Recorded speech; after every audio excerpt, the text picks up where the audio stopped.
Hello, everyone. Here we are live at Explode Your Coaching Business podcast. Here is Simone Vincenzi, your host, co-founder of GTeX, growing together exponentially. And this is the place to be for really understanding what's working right now in the coaching, speaking, and training industry, in particular if you want to live a life of purpose and you want to make an impact in the world. And tonight we are joined by the one and the only Mohammed Ali. Thank you. What an introduction. Welcome, guys. Thank you for inviting me here, Simone. And I'm really looking forward to sharing some great value with you over the next hour. Brilliant. Fantastic. Thank you, Mohammed. And can I call you Mo, right? Yeah, Mo's fine, Mohammed, whichever. I don't mind. I call you Mo. That's like Mo. That works for me.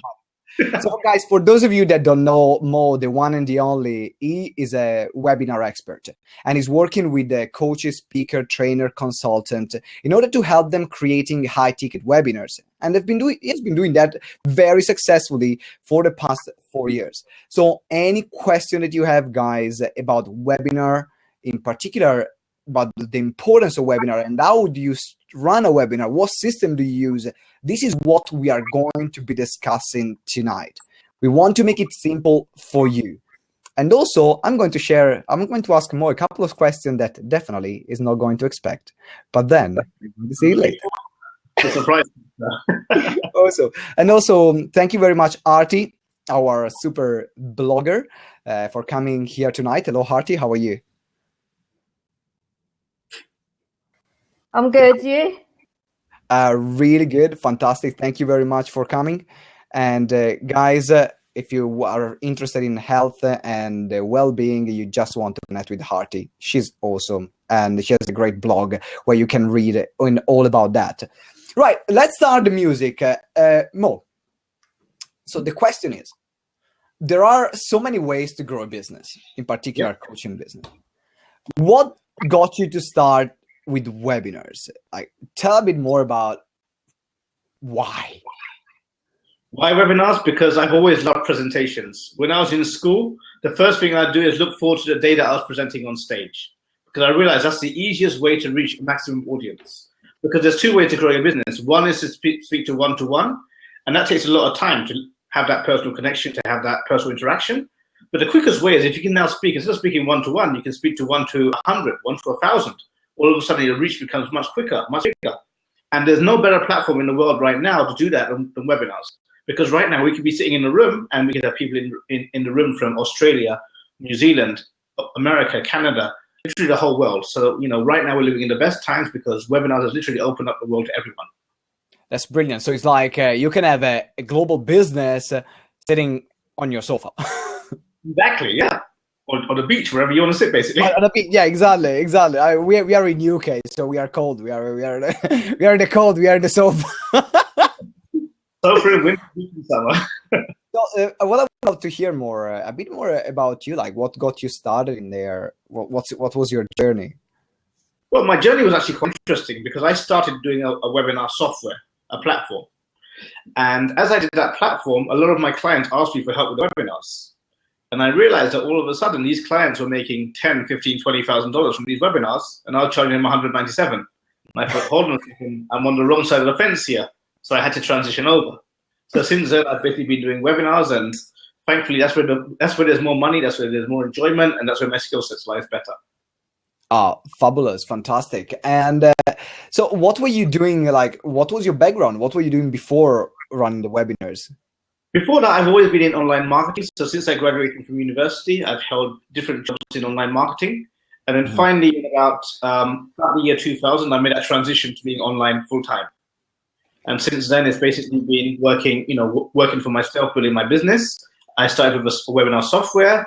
Then I started, with affiliate marketing, webinar software, etc. And then moved in for about the last 4 years to focus specifically on webinars. So that's been my journey, and it's what I love right now. So I'm in a good place. That's awesome. Thank you very much for sharing that. And now the question that I want to ask you first, when you're starting a webinar, let's start from really the beginning. Let's start from the nitty gritty. What what is the best way to run a webinar? I know that is a very broad question. For example, I'm completely new. I never run a webinar before. Yeah. Where do I start? So the best way to run your webinar is to think of your webinar like a TV show, because people watch TV shows every single day, but they watch webinars very rarely. So the first thing you want to do is think, okay, how long is a normal TV show? A normal TV show is about an hour maximum. So the first thing you want to do is make sure your webinar is 1 hour maximum. A lot of people struggle because they have their webinar poorly structured, and the webinar lasts for 2-3 hours, which means that, you know, it becomes midnight by the time they get to the pitch, and they wonder why they're not making themselves. Exactly, there you go. So the crucial thing basically is to make sure you limit your webinar to 1 hour maximum.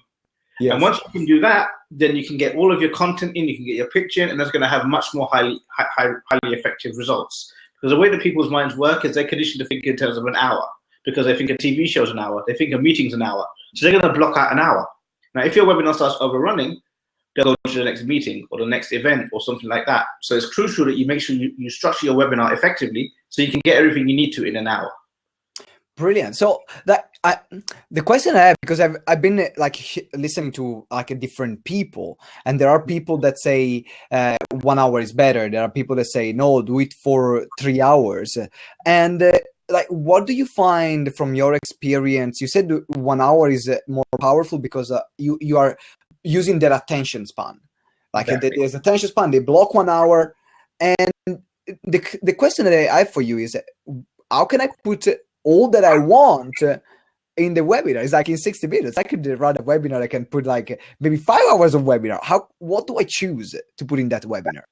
That's a very good question. And it's very important that you structure your webinar right. Because if you can structure your webinar right, you can get more in it than most people can. So the reason why people struggle with their webinars is poor structuring. So ideally, you want to have 4 or 5 key ideas in your webinar, which then basically means you've got about 8 to 10 minutes to focus on each idea, which is more than enough. Because what you need to realize is you can't give people the whole history of the universe in a 1 hour webinar. You've got to focus on one and try and solve it. Can I just interrupt you 1 second? We've got a question. It says, are webinars pre-recorded? Do they have to be live, or can they be both? That's a great question. So the way that I like to answer my clients is that if you think of a movie theater, and if you think of a live theater on Broadway or the West End, now when you go to see a movie in the cinema, you see Jack Sparrow swinging on the boat. You know he's not really there. You know it's been recorded. And you know when you go to see the play, you know that the actor's actually there saying his lines. So the way you want to see it is you want to see that your live webinar is like your play, your theater performance, and your recorded webinar is like your cinema performance. So you want to have the combination of both of them in your business. So you want both. Exactly. The key mistake where people go wrong is they try to make one sound like the other, which is the absolute worst thing you can do. So use both of them, but make sure that you have live webinars as live events like this is right now, and have recorded webinars like movies. And people go to movies every day, people go to see live events every day. Both work. Interesting. So building on that, where do I choose to use? And then we go back to the structure. But building on that, how do I choose where to use a live webinar, or where do I choose to use a recorded webinar? I would recommend having a live webinar running once every 2 to 4 weeks. So basically, you want to have your backbone of your business, which is your automated webinar. That's running every single day. Because what you need to realize as well is that not everyone is ready to buy when you're ready to sell. So you may have someone who watches your recorded webinar on Tuesday, but they're not ready to buy until a month later. In which case, if you've got a live webinar every 2 weeks or every month, when that live webinar comes, that's when they're going to buy.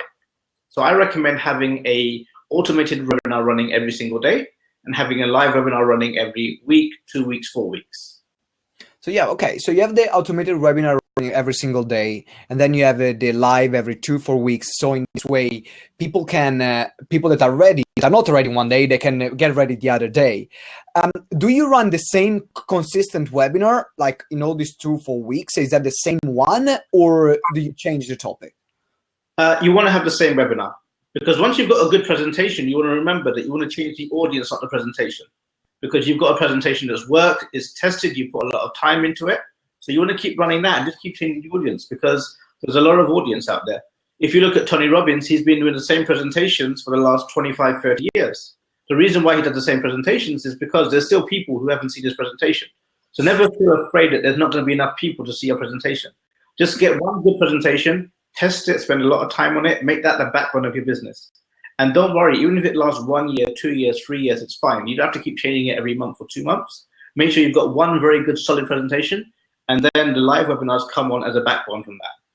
Nice, brilliant. So it's about consistency. Yeah, I agree with you, because, for example, I use webinar sometimes, and I actually had I think my biggest webinar at about probably about 10 people in, and I was woo, right? I made few sales and I was really happy. So webinar is not really the thing I can call myself an expert at all. I'm more but I'm really an expert in seminars, and I've been running more than 56 seminars in the past year, and consistency is key. Exactly. The same as you mentioned, Tony Robbins as UPW, we have a purpose to abundance. Is all about, or for TR Vecker, Millionaire Mind Intensive. Exactly. Because that's also very important for your branding. Yeah. Because people can repeat the same message over and over and over again. They get it. But right. So now going back, we have one other question from James. Artie? James, it says, are webinars screencasts or presentations? Webinar screencasts or presentations most likely, or are they more talking heads like this? Both. So is it a presentation or you, basically? The question is both. It's down to your personality. So if you're a bit camera shy, you can have slides.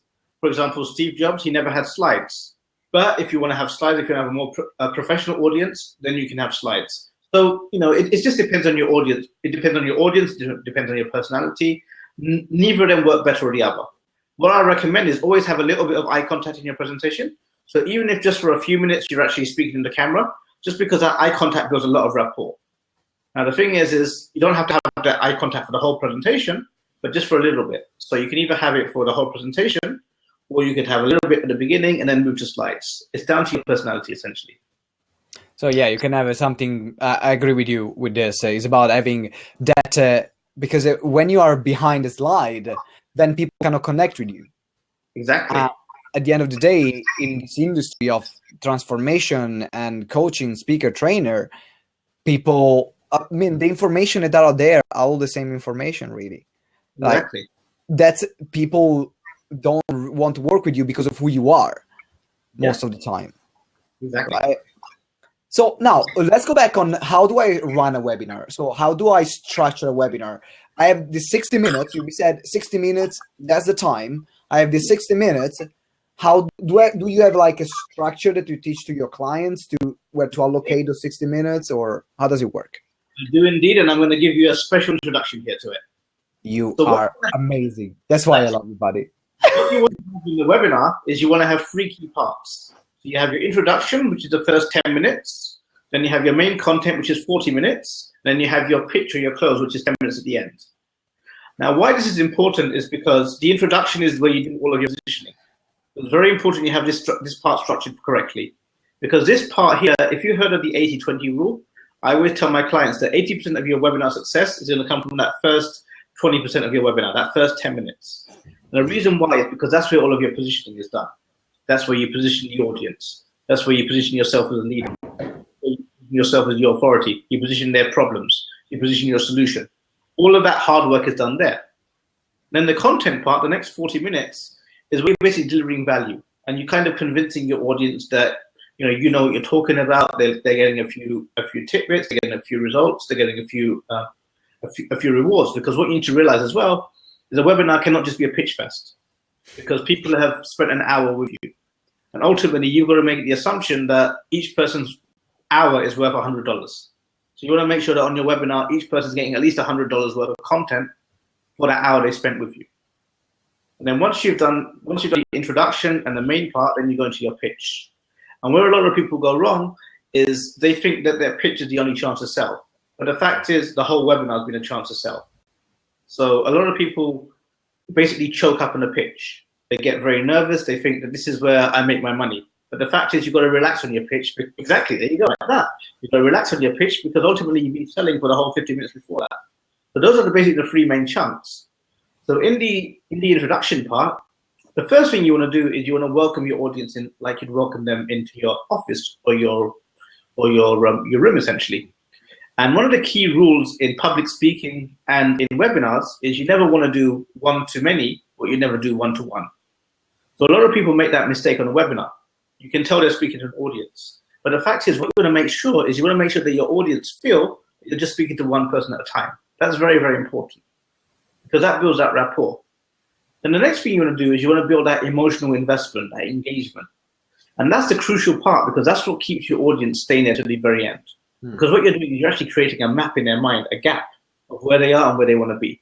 The minute you created that gap, they realize that they've got to stay in a webinar to have that gap filled. Then you want to go into your biography. And basically your biography is very, very important because if we look at our age now, our age is, like you said before, Simone, people buy from people. Yes. If you look at Tony Robbins, he's not the greatest NLP trainer in the world because he's a general practitioner, he's not a master practitioner. But the reason why his brand is so strong is because of his personal story. Yes. So in the same ways, if you look at Oprah Winfrey, if you look at many of the other top speakers, consultants, coaches, trainers, authors, etc., they're not often the most qualified people, but they're the people with the best story. So if you can have a really good story, a really good biography section in your webinar, that can literally build about a year's worth of rapport in 4 or 5 minutes. If you look at Tony Robbins, his story is the same every single time he goes. He's been using it for the last 25, 30 years. Yes. And the reason why is because it works so well. He's built his whole career on it. His whole business is basically built on that story. Then you want to go into the main information part. And the way you want to do that is you want to have basically 4 or 5 key ideas. And you want to chunk your webinar down into, if you've got 4 ideas, obviously you've got 40 minutes, so 10 minutes per idea. If you've got 5 ideas, 8 minutes per idea. You don't want to have more than that, you don't want to have less than that. And if you have more than that, then you don't have enough time to give each idea justice. And if you have less than that, then you're going to start waffling, basically. And then once you've done that, you have your pitch, which is a very simple, elegant call to action. Where people go wrong is they try to make the whole bells and whistle stuff and try to get people to buy in a panic mode. But you want to make sure that you're selling in a way that's ethical, that shows that you're a real genuine business. That's a crucial thing there. And I find that if you do that, then you have much more higher results, and also you have much less refunds as a result of that as well. Yeah, and it creates also better relationship also with the person because they are not actually, oh my god, I gotta buy. But they're like, I actually would love to buy this. Exactly. And the cancellation rate that you have are much lower because of that, because they made the decision not from a state of panic, but from a place of I actually want this stuff because I know that this can help me. So I just want to welcome here in the room Rick Swanson. Thank you very much for coming in, and Solution Turk. Thank you very much for being here. Make sure you follow us here on Blab, and also you give us a lot of props. It's like woo woo woo. We like props. If you are enjoying this webinar, guys. RT, quick question, Mohammed. Yeah, with regards to your pitch at the end. Would you? I've heard before that you give them bonuses, and then you put like a time limitation or a limitation for a number of people that are going to get a reduced price. Would you still do that? You would give bonuses, obviously, to make the deal sweeter, but with the limitations, with the whole scarcity thing, only do if it's win. Now, for example, if you're going to give some one-to-one time. Obviously, that is genuinely scarce because you can only have so many hours per day. But if it's like you're only going to give 10 people this bonus PDF or this bonus video, when in reality everyone's going to get that, don't do that because it just kills your rapport immediately. How can someone invest potentially thousands of dollars with you if they can't even trust you on a simple bonus like that? That's great. In fact, is about creating real scarcity. Exactly. So yeah. If something. And you might want to have maybe a limited number of items or products that you're selling, but then you stick to that because the moment you exceed that, they're going to find out. Somehow they're going to find out. People are not stupid. I always like to have one of my bonuses is always a bit of personal time with me because that I can genuinely say is scarce because I can't physically make more hours in the day. So that's always a good one to use. give people who buy, the first 10, 15 people who buy, a 1-hour consultation with you. Because that, you can generally say is going to be a real scarcity factor that's not going to be exceeded. And people appreciate that as well. That's perfect. We have also one more question from James. It says, if a webinar is pre-recorded, it will run at set times like a movie, or is it viewed on demand? That's a very good question, James. I like to use a combination of both, because what normally happens is if you've got a just-in-time webinar, which means that it's going to be starting in the next 5 minutes, you usually find you've got about 8% conversion rates. Whereas if you have, for example, a fixed time, for example, only at 7 p.m. every single day, you usually find you have about a 20% conversion rates. So you can find that by having something that, where they can watch it in the next 5 minutes, or another thing that's important is to have yesterday's recording as well. You see a lot of webinar platforms have view yesterday's recording. That's great as well. So I always recommend have a combination of that.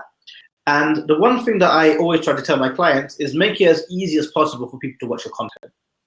The easier you make it, the easier it's going to be for them, the easier they can watch it, the easier they can buy from you. Don't try and make it limited so that they can only watch it at midnight in their time. Give them the option, give them the power, because ultimately, you want them to buy from you, so give them that power. Don't try to keep it to yourself. That's a great answer. Man, I'm just gonna drill you. I'm just gonna squeeze like everything in this. So we have 40 minutes left. I'm excited about this interview, and guys, I'm hoping you're getting value from this, because I'm actually learning a lot, in particular about how do you structure a webinar and what are the best practices on that. So now the other question that I have for you, Mo, and this is where we go into some of the weird questions that I ask. What is the craziest thing that happened to you in your life? In my life? Yeah, what is like one of the craziest things that you can say, when, man, that time happened and I just... Oh, I'll say the craziest thing that happened in my life was meeting my wife. Because she's a big person for me, and, she's leagues above me, and, so I'm very, very blessed to have her, basically. So that's the craziest thing that happened in my life, I'd say. One of the most important and best things, but also the most craziest, because I benefit from it every single day. That's awesome. Wow, you're just such a lover. I love that. And now what I would love to ask you is, what is the weirdest thing that happened in a webinar? Like, when you have these epic fails in a webinar, that is like, man, I've been on the webinar, and that's something to tell. That's a story to tell. The first thing was my own webinar, my first webinar. Because as you know, with a webinar, if you use GoToWebinar, you've got two options. You can use GoToMeeting, or you can use GoToWebinar. Mm-hmm. And the problem is, instead of setting up in GoToWebinar, I set up in GoToMeeting. Right. But more importantly, I set it up so they can only hear my voice, not see my screens. So my first webinar, I had to cancel it, do it the next day, send out the re-invitations. So the first thing I always tell all my clients, especially if they haven't done a webinar, is just do the first webinar. Because in most cases, it's not going to go perfectly. Just get that first one out of the way, and then the rest of them are going to become much more easier. Because a lot of people get scared. They think the first webinar is going to be a smash hit. But in reality, pretty much everyone I talk to, their first webinar, they have some kind of technical issues, or they have a low attendance, or they really mess something up. But that's fine. Just get that first one out of the way, and it's smooth sailing from there. That's great. Thank you very much. We've got a question for you. Yeah. The question is, do you charge for a webinar, or just the products you are selling, or both? You can do a combination of both. I personally like to. I personally don't like to charge for my webinars, because that way you can get more people into the room. It just becomes easier. If you start charging for a webinar, then it becomes a little bit more tricky, because you've got to make sure you're giving much more content. Make people are getting the justification. And in many ways, like I answered this question before, even if you're doing a free webinar, people are still paying with their time. So you still got to make sure you're giving them at least $97 worth of value, if not more. So the way I'd say that is, just assume that everyone on your webinar is paying at least $100, even if it's a free webinar, etc. Because if you can give them $100 worth of value, they're going to think, wow, if I just spent a free 1 hour and I got this much value, what would the paid stuff be like? That's a great point, and it's almost like in anything. And guys, I would really appreciate if you're here, if you can share it on Twitter and on Facebook, so we can spread the word and get more people to get to know what really Mo is sharing with us right now. So now, we are talking about we talked about different structures of webinars. We are talking about what can go wrong. We're talking about the possibility that there are with webinars where you can actually have a global audience sitting wherever you are and have a global business from wherever you are. And instead of talking to one person, you can have a reach to many. Now, I'm starting out again. I'm starting out and mate, I'm starting my business. I don't have much money to start, you know? It's like, what kind of software would you recommend to start? This question is in two parts. The first one is what kind of software do you recommend to start? And then once you made that profit that you can invest, where do you move from there to make the process even better? So let's start with the first one. Where do you start? The first thing I'd recommend is start with just get a GoToWebinar account. You can get a free 30-day trial. In that 30-day trial, you should easily have enough, you can easily run your first webinar, get the first few sales, which can then put you onto the paid trial. One of the things that I always try to tell my clients is never try to be stingy on the tools. Your webinar tool is one of your biggest assets. So don't think, oh, if I go for this one here, it's going to save me a few dollars. Because in reality, if you're using the best tools, that's going to add multiple thousands to your business, as opposed to saving you the odd $10, $20 here. So I'd recommend start out with a free GoToWebinar trial, do a live webinar to start with, and then as you've progressed, then you can start using the paid version of GoToWebinar and proceed from there, basically. And just to share something on that, when I run, there was a period where I started running my first webinars, and I think I ran about I wanted to run a couple of webinars where I didn't sell anything. It was like rubbish. I didn't know how to sell. I didn't know how to structure a webinar. I was like completely new. And I remember I set up about 10 different accounts with GoToWebinar, like putting 10 different email addresses, and it was like, hey, yo, man, I don't have much money to pay for this system. I'm like, I want to do the webinar. I want to learn. I didn't have anyone, I didn't know you at the moment to ask you, how do I freaking structure this thing? But so it's like, if you're on a budget, I'm not. Yeah. I mean, that's why they have that free trial, because you use their software, you get to the position where you can start paying for their software. So as long as you do that, and you can start using the tools properly, that's where you want to be. That's where they want you to be as well. Hey, big shout out also. I wantaspeaker.com. Thank you very much for coming in the room. How you doing? Great to see you again. So now, all right. So we are starting with a free trial with GoToWebinar. And what other system do I need to have in order to make this, now I have the 30-day trials for the webinar platform. How do I get people to the webinar? What do I need? What else do I need as a starting point? The first thing as a starting point is you need to realize that just from your connections already, you've probably got 1 or 2 people who want to work with you. So where a lot of people go wrong is they think, I've got to have 100 or 1,000 or 10,000 people on the webinar.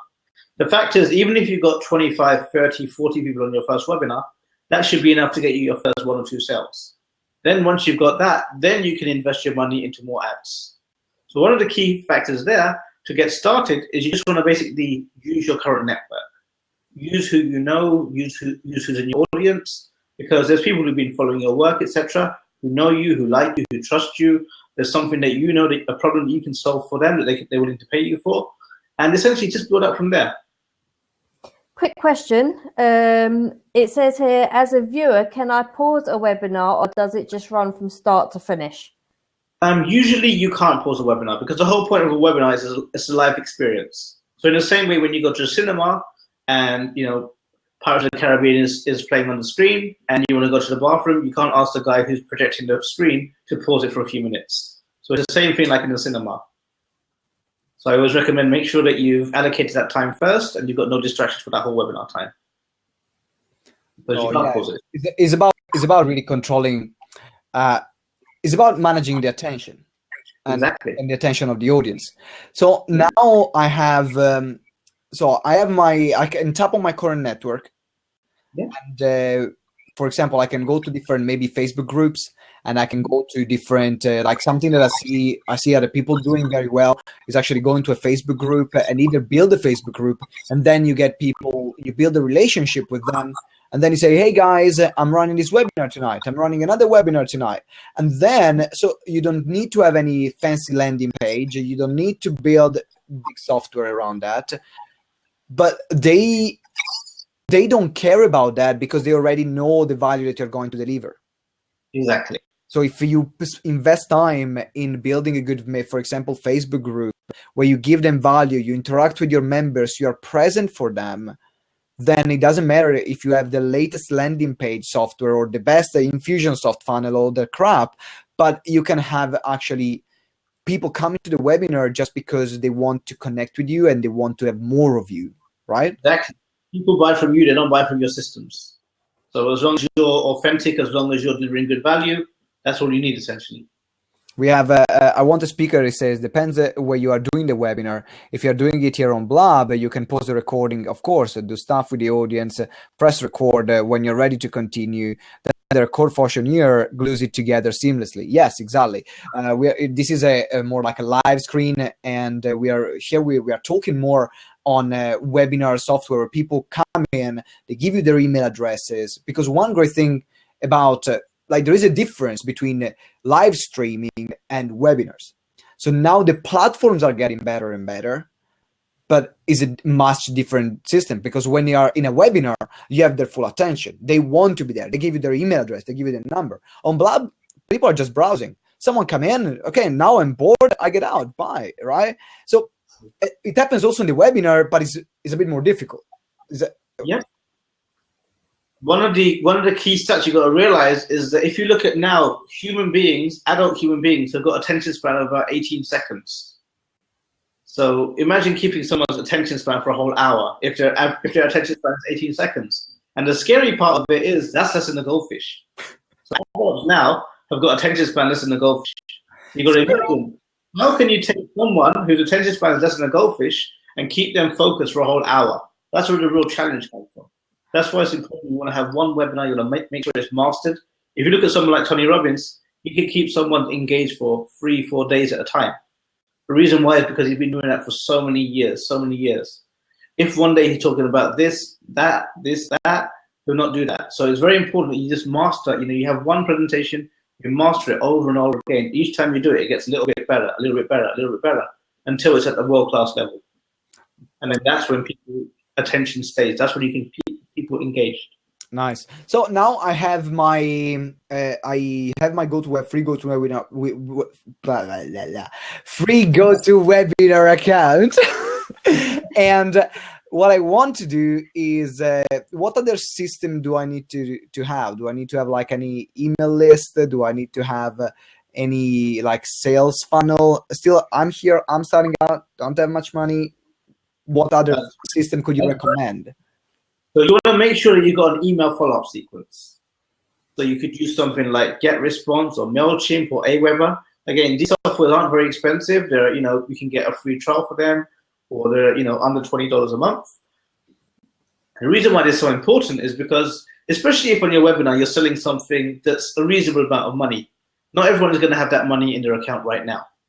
So for example, I might watch a webinar and I'm not getting paid until Tuesday, and it's Friday.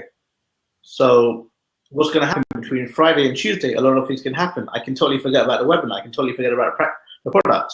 Your follow-up sequence should be designed in a way that it just keeps you in the front of someone's mind. They don't forget about you. Because come Tuesday, I want to buy this product. If I've forgotten about it, I'm not going to buy it. So it's very important you have this follow-up sequence. Usually about a week is good, because that basically, it helps you build that rapport. Also, it can help you to overcome any objections that people have. For example, if they're worried that it might not work for them in their country, or they're too old for it, or too young for it, or they're not the right ethnicity for it, etc., hundreds of reasons they have, you can start to take away those objections in that follow-up sequence. So you want to make sure you have a follow-up sequence. And also why that's important is because then you can start building a list. Now, when you're doing your second webinar, instead of starting from no one, you've got a list of, say, 20, 40, 60 people to register for the last webinar, and you just invite them. So you got a head start. So one of the most important things with a webinar is it's one of the best ways to build a list very, very quickly. If you look at the normal way, you got to write a whole lot of ebooks or reports, get them all put in a nice PDF, etc., before you can start building a list. Or you got to film a 7-day video course, which takes time. With a webinar, you can literally build a list before you even start it. So that's one of the reasons why webinars are so good if you're starting, because it basically means that you can start without having to do all of these things beforehand. Yeah, I agree with that. Is incredibly powerful. And if you are if you like presenting, and I think that a lot of people where they bomb in the webinar or in other things is that they don't spend time crafting their presentation skills. Exactly. So what they do, they expect to have excellent results. So for example, I train people running seminars, and they expect sometimes to have excellent results in the first seminar, where I'm like, actually, you got to put probably about 1 year or 2 of work in your speaking skills before you get so good that people will buy from you. So exactly. Sometimes it happens sooner, sometimes it happens later, but so I guess it is also in a webinar is easier than running a seminar because you can have your slides, and I think it's easier, like, and also it's a less period of time. But I think that someone really needs to learn and to invest the time and to practice those presentation skills where I become, I'm actually an engaging presenter. People want to listen to me. People like me, and people want to have more with me because they don't get to get bored by the sound of my voice, right? And the analogy I always give my clients is you got to think of it like driving. If you're speaking on stage, it's like driving a manual car. You've got to do all the gears, the clutches, etc. It's still quite a difficult process. Whereas if you're presenting on a webinar, it's like driving an automatic car. A lot of the hard work is done for you, through your systems, through your software, through your slides, etc. So, but still, you still got to learn that skill of driving.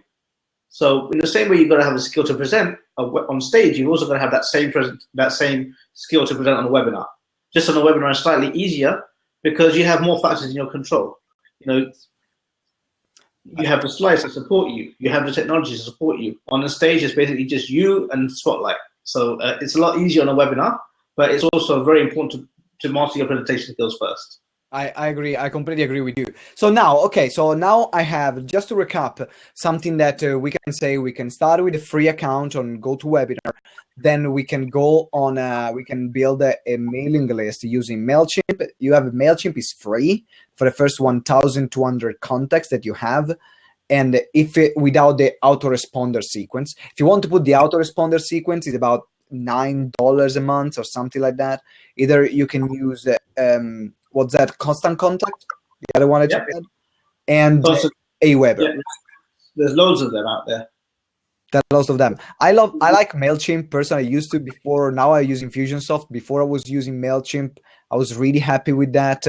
No cost at all to set up. It was really a no-brainer. Exactly. Yeah. So start with that, and then once you get more advanced, then you can move on to something like Infusionsoft, which has got a lot more power to it. Okay, so right now, let's say now I've been running a few webinars. I'm really good at this, and I made a few grand from my webinars, and my business is really now ready to take things to the next level. Now, what kind of system do I need now to run something like, you see, sometimes you get these webinars where they say, oh, you can make 20, 30,000 pounds on a webinar. That doesn't generally happen if you have the basic system. So what else do I need? Well, the good thing with GetResponse is they've got different levels. So to start off with, you can have the very, very basic level. As your business goes, you can get to higher level. Same thing with GoToWebinar. You can start off with the basic level, which is basically up to 100 people. Then you can get up to 500 people, up to 1,000 people. So basically, you can just keep on using what you're using, but just go a level higher. Because if you can make, if you've got 10 people in a webinar, or if you've got 500 people in a webinar, obviously your results are going to be different. So basically, just use the same skills you're using, the same software you're using, but just upgrade it, go to a different level. So it's got more capacity, get more people into the thing. It's like if you're doing an event, a live event, if you've got a small room and you can only fit 10 people in, or you could have the room next door which can fit 50 people in, or the room down the corridor which can fit 200 people in. You're still using the same venue, it's just different facilities. Great. So it's actually, you can get used to the system that you use and then just upgrade to the next one. And what do you think right now about software? Okay, now this is more like technical. This is for those of you that have been running webinar for a while, or they will just go to different webinars or online marketing. Now we have software like lead pages to create landing pages, and we have software like what's that? What was the one that creates landing pages with a funnel? Oh, ClickFunnels. ClickFunnels. Thank you very much. So we have ClickFunnels, lead pages, and they're not overly expensive for what they offer. but they require some like a monthly commitment for a business or a yearly commitment for a business. Are they necessary? What are your thoughts around that? The thing is there is a cost to that, but the fact is that cost is much less than having a programmer. Because if you're going to create a registration page, you've got to hire someone to design it. You've got to hire someone to code it, etc. And it works out much more cheaper to use something like Lead Pages or ClickFunnels to do that for you. So I actually say that something like Lead Pages and ClickFunnels, instead of it being a cost, it's more of a time and money saver for you. So I always recommend use something like Lead Pages or ClickFunnels because number one, it'll save you time and money. And number two, it shows you what's working. You know, they've got some of the best landing pages out there. They're going to get you the highest conversion rates. So I say, invest in don't look at it as a cost, look at it as a saving. So there are Lead Pages, there are ClickFunnels, is there anything else that you would recommend to people? Because personally, I use Lead Pages. I use Lead Pages and ClickFunnels is good. 10-minute funnels is good. There's a whole lot of them out there. Basically, use which one you feel most comfortable with. They all do a good job, and it's just down to personal choice, basically. Okay, so right now, other question is go to webinar versus Webinar Jam. What are your thoughts? My thoughts are always go to webinar. For me, go to webinar is its own platform. It's robust. Webinar Jam is Google Hangouts, which is a bit less reliable. So for me, go to webinar. If you can afford it, go to webinar because it's still the best one out there by a mile. It's it's the industry standard. It's the industry leader. And I always say to my clients, if you're going to save money, don't save money on your tools. Use GoToWebinar because it's the best out there. Webinar Jam is also good, but it has those delays. It has, sometimes it has a little bit of technical issues. It's a much less robust platform. Whereas GoToWebinar, every single time it's going to work for you. And if you're putting a lot of money into your webinar, lots of time and money to get people onto the webinar, the last thing you want is for people to come onto the webinar and there's technical difficulties because the platforms let you down. It's like going to an event and there is a flooding in the room where you're supposed to run the event. So, unless people want to swim in there. So, okay, we have another question from Jay. Yeah. James, do you want to pop in to ask the question live? You can just click on Open Seat and you can ask your question live if you want to pop in and ask this question. It would be great to see you in. Just click on Open Seat and then I can accept you. If you want to pop in. Yeah. Oh, you have your baby on your lap again. Oh, I had a phone call with James yesterday evening and he was like, is that 11? No, how old is he? 11 months? No, 4 months? I don't remember. Shh. Okay. Okay, so the question is, Artie, 11 weeks. 11 weeks. That's like, oh, okay, right, Artie. The question is, as you are the expert, Mohammed, do you have any links to your webinars to see how it should be done? I do. If you go to my website, themoali.com, so THE. Artie, can you please write it down in there, just down? Yeah. So it's THE MOALI. So themoali.com. themoali.com, and we will put the link on the YouTube videos and also on the podcast. Guys, make sure you go on and reach out to Mo and look at his webinars because I saw them. Rock. I was like, Mo, can you please send me a copy of your webinar, like a recording of your webinar? Yeah. Go for it. Like, wow, this guy's good. Yeah, so if you go there, you'll see on the top there's a section called Thoughts, and in there you'll find some of my replays in there. Awesome. So there's about 4 or 5 replays from webinars I've done in there. So again, we were talking before about not being cheap when it talks about webinar platform, because otherwise you're just going to have a lot of problems and it's just going to be more the money you're wasting or you're losing from the client that don't buy from you because of the problem that they experience rather than the one that actually buys. So it's really important to have that money to invest in that platform because then the platform will pay for itself. Exactly. One sale pays it for a year. That's what you got to think. So let me now ask, what is so you've experienced let's do this before I ask the question that probably everyone asks. how much do I price my services? How much do I sell? So I'm sure that you have already the answer prepared for that. I'm leaving this at the end. Before we go there, the question is that I would love to ask is, at what time do you put systems like Infusionsoft in? What is the difference, for example, between a system like Infusionsoft in the running a webinar, and also what system do you use as well? I used to use Infusionsoft, but I found that was way too complicated for me. So I just changed back to Aweber. So, for me, it just depends on how technical you are. With me, I'm not very technical. I don't really like Infusionsoft, etc., because it just overcomplicates things for me. So I always say, just go with your gut. If you feel like you're technical, you want to have all this extra tagging, all that kind of stuff, go with Infusionsoft. If you want to just be, just have a basic system that's going to do everything for you, use Aweber. There's only 7, 8-figure, 9-figure marketers who use Aweber get response. There's no rule that to be at a certain level, you've got to move over to Infusionsoft. Because right now, all of these softwares like Aweber, with Aweber, you can get something called awtools.com, which basically now gives it the same kind of functionality as Infusionsoft does. And also, all of these webinar platforms are getting much more advanced, so a lot of their tagging is already built in. So, you're going to find give it another 3-6 months time that the webinar platform itself is going to just do pretty much what Infusionsoft does anyway. So they will do CRM, they will do autoresponder, they will do follow-up and all that. And for me, I have a very simple rule, is I treat everyone the same. So whether they've seen the webinar, they haven't seen the webinar, they left early, they clicked the call to action, they treat the same. Only if they've bought, they're taken out in that funnel. That just makes my life simpler. It makes it easier for the clients. And that's how I work. So a lot of people think you've got to have this, if they've done here, they go here. If they watch 2 minutes, they go here. If they watch 4 minutes, they go here. If they watch 6 minutes, they go here. For me, it's just very simple. There's 2 buckets, bought, not bought. That's it. It's much simpler because, for example, I just transitioned to Infusionsoft, and yes, it takes a lot of time to set up. I bought it, I was excited. Now I'm like, oh my God, I see the power of the system. But it's a lot of time that is spent behind that to build all the system like they can work properly. Otherwise, if it's not set up properly, they can have more problem because it's more complex. Yeah, or that, or you've got to hire someone else just to manage your Infusionsoft. So yeah, exactly.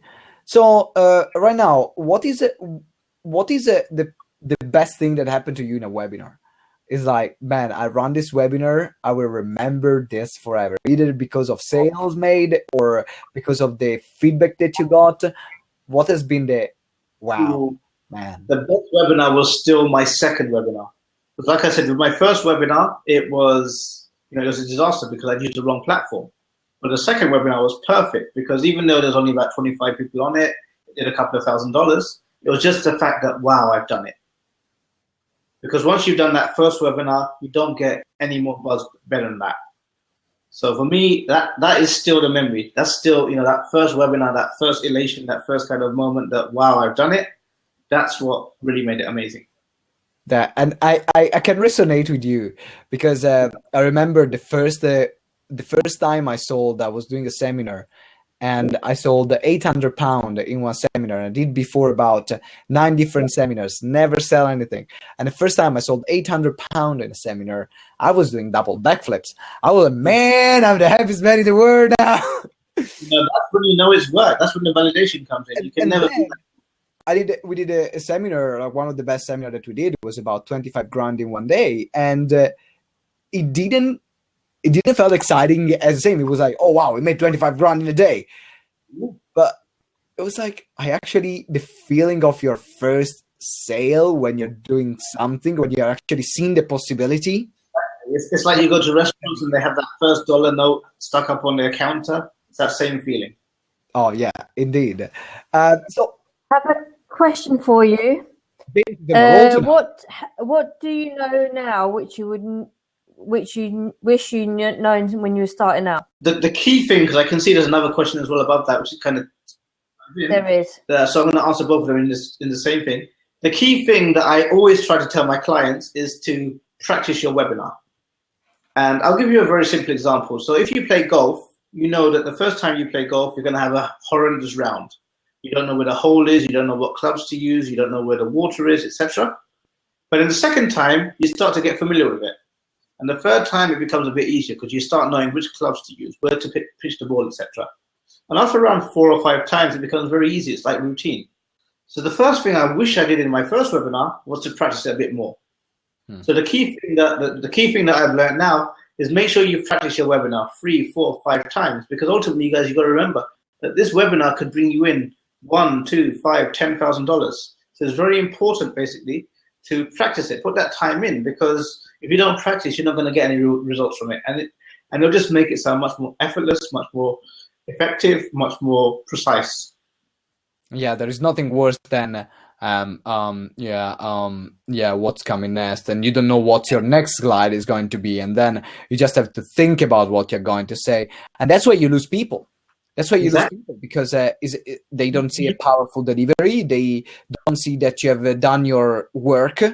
So if they don't see that you've done your work and then you know your stuff, then their credibility is just going to be mined, right? You lose people in the transitions. If the transitions aren't smooth, that's where you lose them. And the transitions become very evident if you haven't prepared beforehand. That's awesome. So now we are in the last 10 minutes of the interview. Man, you've been amazing so far. I'm like, we need to do another show. There are so many questions I want to ask you. Like, get back. Okay, so now we're talking about the £1 million question or $1 million question, pricing. Okay. How the heck do we price our services? We are talking about big ticket and high ticket. We're talking about what do you recommend? What do you see that, from your experience, is working for you? 3 price points work very well. So you want to have a $997 offer, so a $1,000 offer, a $3,000 offer, and a $10,000 offer. So the reason you have the $997 or the $1,000 offer is that's called a done-for-you product.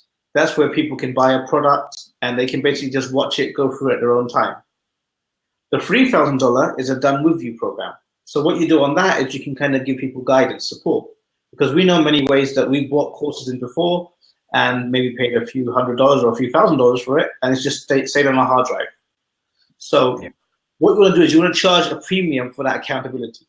Because now, instead of it being sitting on the hard drive, if you're going to turn up to a webinar every week, you're going to make sure that gets done. So you want to have your $1,000 where people can just buy it, go through it at their own pace. You want to have your $3,000 where there's the accountability to make sure that people get results from it. Then you want to have a VIP exclusive service, which is about the $10,000 level.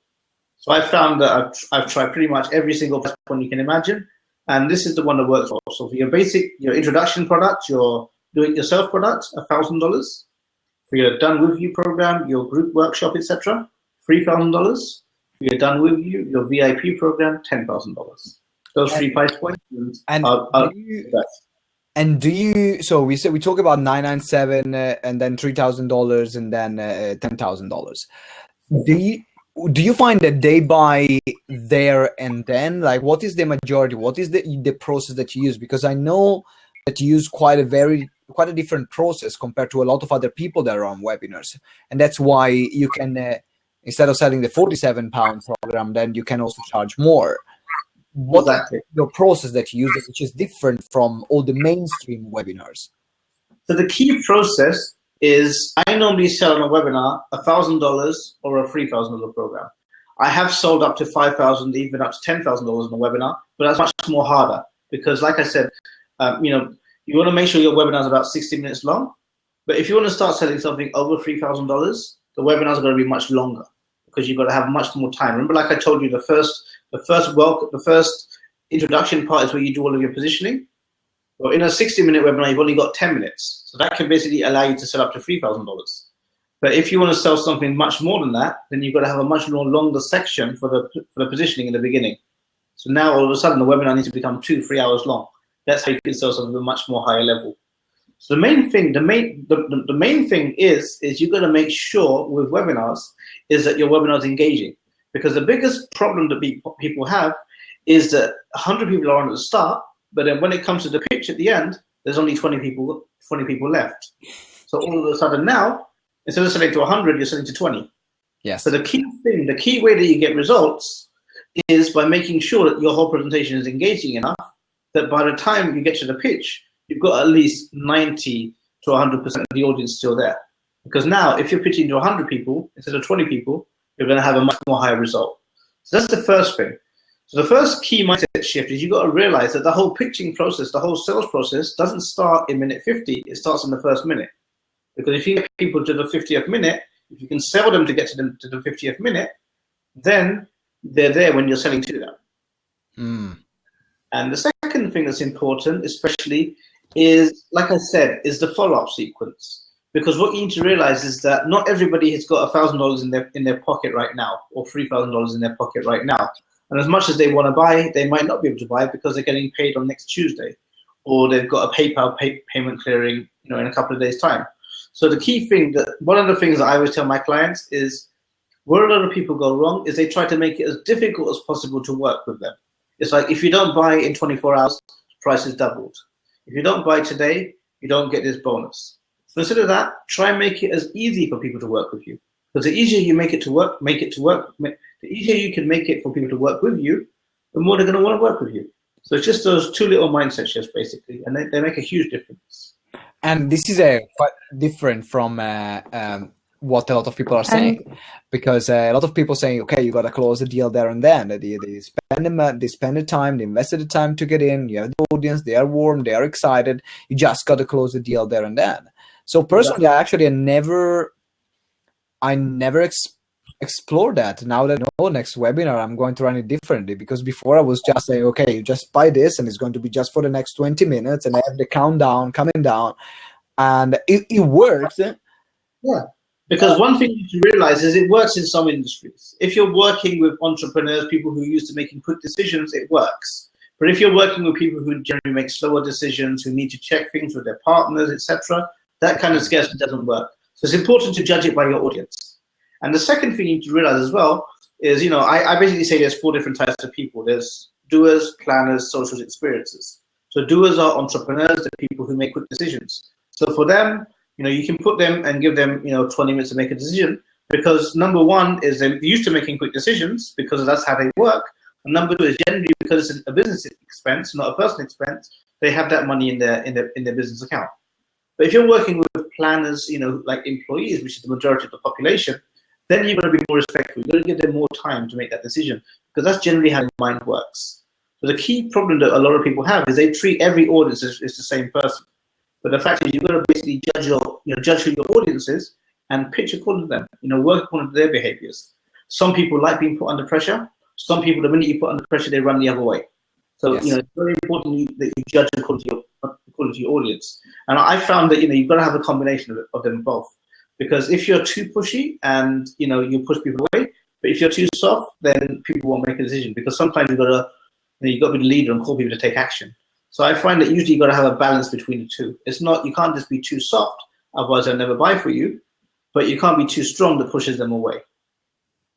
Nice. So about having a good balance between being like firm and say, okay, guys, this is the offer I'm gonna make, and you create a kind of limitation for the offer, so then people can take it, and it creates a bit of urgency, because otherwise they will say, oh yeah, I'll think about that.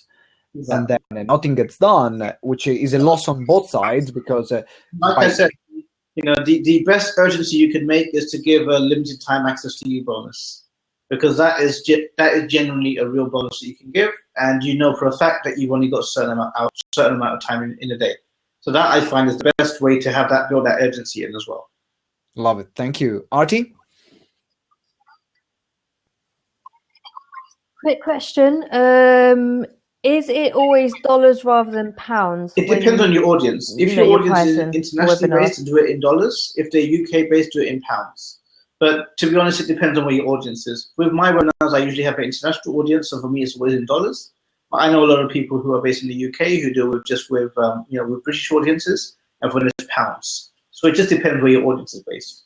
Yeah, for example, the one that we run is just with the UK audience. So when we target people, we target only people in UK, and that's our retargeting strategy. I don't have anyone from the US, because our market is different, and our sales system is different, and ultimately we run events and seminars. So I want people then from what they buy online to come to our events. So there is no point unless, for example, I'm a big company, like, for example, we have a digital marketer that people in the internet marketing industry, like, it's impossible not to have heard of them. And they run this huge conference and they sell, and they have people flying from all over the world to their place. That's fine. But if you are not as huge as digital marketer, which they invest, like, I don't know how many hundreds of thousands of pounds in advertisement, then you want to keep it, and you run events, then you keep it as local as possible. So then you can even have that even better impact. Depends on the way you want to work with your client. All right. Exactly. So, all right. So now we are. It's been 1 hour, man. Can you believe that? Blown. That is right. Is incredible. So I love this. And definitely, we're going to get someone. We're going to get you again because you're too good. Like, you know, too many good stuff to be left alone. I gotta like. I'm very selfish in this moment. I'm like, we get Demo Ali. So now. How can people get in touch with you? Because I would really recommend everyone who is thinking about running webinar, because you've seen that this guy know what he's talking about. So people that are running webinars, how they can get in touch with you, how can people know more about you or attend one of your webinars? Yeah, the best way to find out about me is just go to my website, themowali.com, and if you want, you can book a schedule. You can schedule a strategy call with me. So it's themowali.com/calendar. And I'm more than happy to spend half an hour with you to just kind of help you structure your webinar, just make sure everything is in the right place. And for me, webinars is my passion. You know, it's what I like doing at the weekends and evenings and stuff. So for me, there's nothing more fun than talking about webinars. So by all means, if you've got any webinar questions, just schedule some time with me and we can go over it for you guys. That's awesome. Thank you very much. So guys, make sure you go to demoali.com. And if you want to, I really recommend getting a strategy session with him. Like, yeah, it's go for it. /calendar. And Artie, thank you very much for being really good, very awesome today, and managing everything here in the background. And I'm really looking forward to the blog post that is going to come out from this interview. Thank you very much. Before you go, Artie, do you have one question to the last final question to Mo, and then we go? Do you have something personal you would like to know, like that we haven't covered so far? How would you set up the automatic webinars? What you want to they run.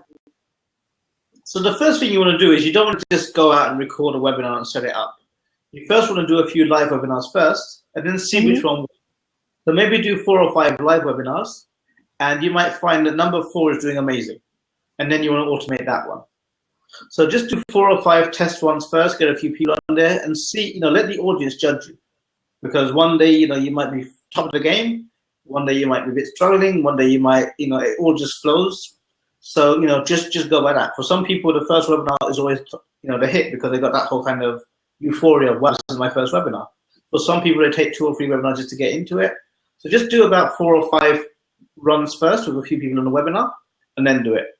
And the second thing is never do a webinar live. I mean, never do a webinar just with you on your screen, because if you look at a football player, their performance when they're just practicing on the training ground is very different to when they got 80,000 people watching them. So you also make sure you've got an audience, because that's going to automatically raise your game. So even if it's just 2, 3, 4 people in the cat, that's more than enough, really. So how would you judge which is your best webinar? A few things. Go by people's feedback, go by the numbers, go by the sales, whichever you feel. And, if you want to get really RT and technical, is, you can start to take a bit from this webinar. In this part, my story was great. In this part, my pitch was great. In this part, my introduction was great. In this part, my content was great. You can start to create a Frankenstein webinar. Nice. Well, thank you very much, Art. Again, thank you very much, Mo. Guys, make sure you go to demoali.com, or if you want to schedule a strategy session with Mo, demoali.com/calendar. and you have been here watching or listening to Explode Your Coaching Business Show, the place to be for living your purpose and growing your business and make an impact in the world. Thank you very much for joining us live or listening to this, or whether you are on YouTube or on our podcast. Thank you. Make sure you leave us a comment. Let us know what are your thoughts, and like it and share it with the world. Right, guys, thank you very much. And I'm looking forward to seeing you next episode next Thursday. See you. Ciao. Thank you, guys. Bye-bye. Thank you very much. Thank you.